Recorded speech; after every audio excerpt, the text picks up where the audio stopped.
Welcome here to more Talk FCB and welcome to full reaction to the Champions League final. We wondered on this day whether Pep Guardiola would secure Man City's first ever title. Would Sergio Aguero enjoy the perfect send-off as he plays his final City game? But no, in the end, in Portugal, Chelsea have emerged as the winners and now champions of Europe after the one man who seemed to have gone under the radar, not just in this game, but right throughout the season, Chelsea's record signing and the emerging youngster, Kai Havertz. He gets the winning goal. Chelsea are victorious. What an achievement there for Thomas Tuchel, but it's heartbreak for Pep, for Aguero, and for the entirety there of that Man City team.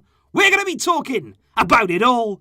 So, let's get to it. Because I have to say, straight away, before the game had even started, you did feel as though Pep Guardiola took a massive risk there in terms of his team selection. And the one thing you've got to say about Pep is he will never shy away from the big occasion. He will always go with his instincts, he'll always be brave. And in this game he had to decide not to play any defensive midfielder. There was no Rodri, there was no Fernandinho. He went as well without a recognised striker, which wasn't as much of a surprise. But clearly there I felt in the opening exchanges and right throughout the game, Man City, they never really found themselves. In a game like this, the way they played right throughout the season, we didn't see that kind of Man City team. They didn't create anything, they didn't really sustain any pressure. Chelsea shut them down very, very well. And N'Golo Kante, he was absolutely monstrous in that midfield. And let's go over some of the highlights, because it was actually their Man City who created the first chance of the game, and the chances for City came few and far between. So Ederson there playing a stunning pass into the path of Raheem Sterling, who was a real surprise starter on the day, but sadly there Sterling couldn't quite get that first touch right. He was closed down by Reece James and in the end pushed away from goal, which saw the chance evade him. But down the other end, then the chances started to come, and certainly Chelsea started to really grow into the game, and it was Timo Werner. He had a period there in that first half where he could have scored not once, not twice, but he could have had a hat-trick in the game. The first one there, it was a cutback, nice little ball from Kai Havertz, back to Timo Werner. He's in front of goal, but he completely misses his kick and the chance is gone. There was another chance moments later, again Chelsea really looking to attack that left-hand side. The ball again was cut back to Werner. This time it's an even more central position, but as you can see there, he just gets the ball stuck under his feet. He couldn't quite get it out there. He couldn't get the power on the shot, with Ederson in the end able to collect the ball, and just moments later again he was running in behind, and that is the one thing that he did really give Chelsea. Yes, he was missing chance in front of goal, but he was always an outlet. That was something I feel that City themselves lacked. They didn't really have that kind of runner in behind there to keep stretching City time and time again, and Werner hitting the side netting on that occasion. But I think there was certainly a period there in that first half, sort of 10 minutes or so, where Man City did start moving the ball with a bit more of a purpose, and the biggest chance, or the biggest sort of half chance to come out of that period of the game, it fell there to their golden boy, Phil Foden. It was some really, really nice play there from Man City. Good build-up. De Bruyne gets it in a nice area. He plays a brilliant pass into Foden. He's into the box. And in that moment, you thought, you know what? That's going to be a goal. Foden there bearing down on Mendy's goal. It is going to be a goal. But out of nowhere, Rudiger with an absolutely unbelievable last-ditch challenge there, sliding in the dying seconds to make that recovery. Brilliant, brilliant tackle. And that was a defining moment, certainly, in this game, because then, just minutes before the half-time whistle, it was a fantastic through ball from the other golden boy, this time on the side of Chelsea. Mason Mount with a really good ball. Havertz there running directly at the heart of Man City, straight and central there, running behind. Ederson feels as though he can come out and get the ball. We've seen him do it many, many times in the past, but he doesn't this time. And when you come out there, when you certainly expose yourself and your goal, you've got to get that ball. He knew as well he couldn't lunge and risk taking out Havertz. In the end, Havertz there gets on the end of it. He keeps his cool. And like I say, for somebody there who's endured a difficult season, he's had problems on the pitch, he's had problems off it, finding his place in the team, but here, on the biggest stage of all, he had to keep his head,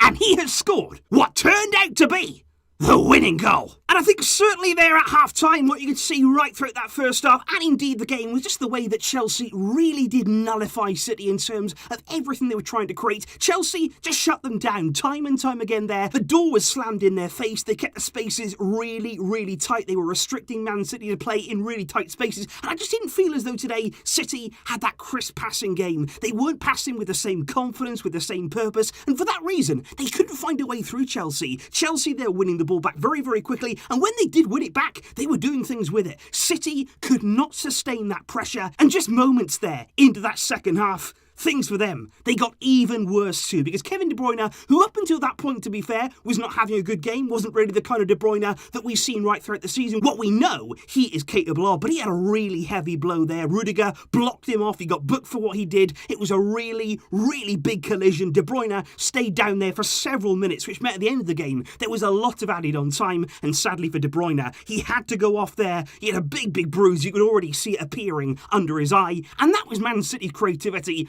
pretty much gone. From that moment on, they never looked as though they were going to turn this game around. That is very, very strange to say of a Pep Guardiola team, of a Man City side. They did try and bring on some subs, but it almost felt as though the damage had been done. They never really recovered there from the way that they started the game. There was a penalty appeal, though, in that second half. There was a moment there where Raheem Sterling blasted a volley through a series of bodies there. It did appear to hit Reece James's arm. They were going absolutely wild there. Several Man City players surrounding the referee, Mattia Lahoz. He seemed to indicate there that the ref that it had actually hit Reece James's chest first, and then it went onto his shoulder area, so he didn't believe that it was a penalty. VAR did look into it, and they came to the same conclusion. And I've got to say, if anybody was going to score, probably it was going to be Chelsea get another one. Pulisic there coming off the bench. He had a really, really good chance there. About 15 or so minutes from the end of the game, he was in on goal. Ederson there trying to spread himself, but Pulisic with a brilliant chance to score, but he just drags it wide of the target, and you can see there Thomas Tuchel absolutely distraught that Chelsea did not double their lead. But as I say, you never really had that feeling as though Man City were composed then to get themselves back in the game. And as the game went on, they were throwing more and more bodies forward. Sergio Aguero came on for his last ever Man City appearance. We were wondering if we were going to have one of those late Aguero moments, but it didn't come. There was balls across the box. Man City there were trying to get on the end of things, but again, too little too late. They should have committed more bodies. They should have had more of a presence in the area, I feel, much, much earlier in the game. Chelsea were throwing everything they had in front of shots. They were blocking things. They were getting in the way, intercepting. It was absolutely a fantastic team performance from them. And the final moment, the dying seconds of the game, it was Riyad Mahrez.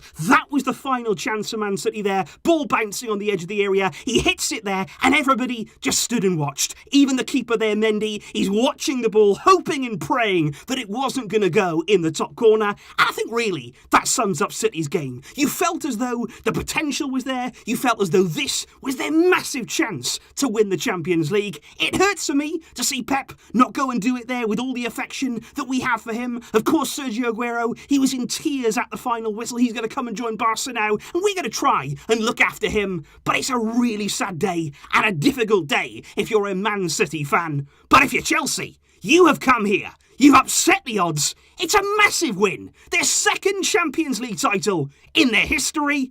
And what a way tonight for Thomas Tuchel, who was in the final last season, remember, with PSG. He's taken on this Chelsea team, and they have achieved the impossible. And of course, guys, in the aftermath now of this final, Chelsea are going to be jubilant. There is going to be a lot of praise going the way, and rightly so, like I say, of Thomas Tuchel and all of his players out there today who really did play their part, especially a big, big goal in his career for the young Kai Havertz. But of course, the City, I undoubtedly know there's going to be a lot of criticism going the way of Pep Guardiola in terms there of the risk that he took in that team selection. We have seen him in seasons gone by in the Champions League make strange choices, which in the end have backfired, but I do think it would be harsh. Yes, you can say, look, Pep today, he'll probably hold his hands, he'll say I didn't get it right, but at the same time, the players that Man City had out on the field, they still should have done more. This was a big game for City. I think several of those players out there underperformed. They can do much, much better than what we saw of them today, and I think in the end, the pressure, the occasion, the expectation of winning that first Champions League title, I think it's got to them. The entire team in the end couldn't get over the line.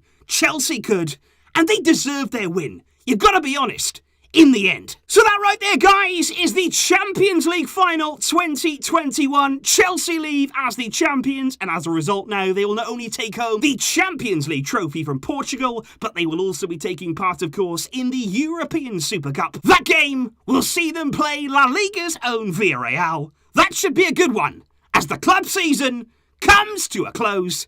Thanks for watching here, guys, and make sure you're staying updated right throughout the summer on this channel. We've got Copa America, and we have the Euros. It should be exciting, and I cannot wait for it all to get started. I will see you then, guys. Leave your thoughts on the big final down below. But until next time, as always, Visca El Barça.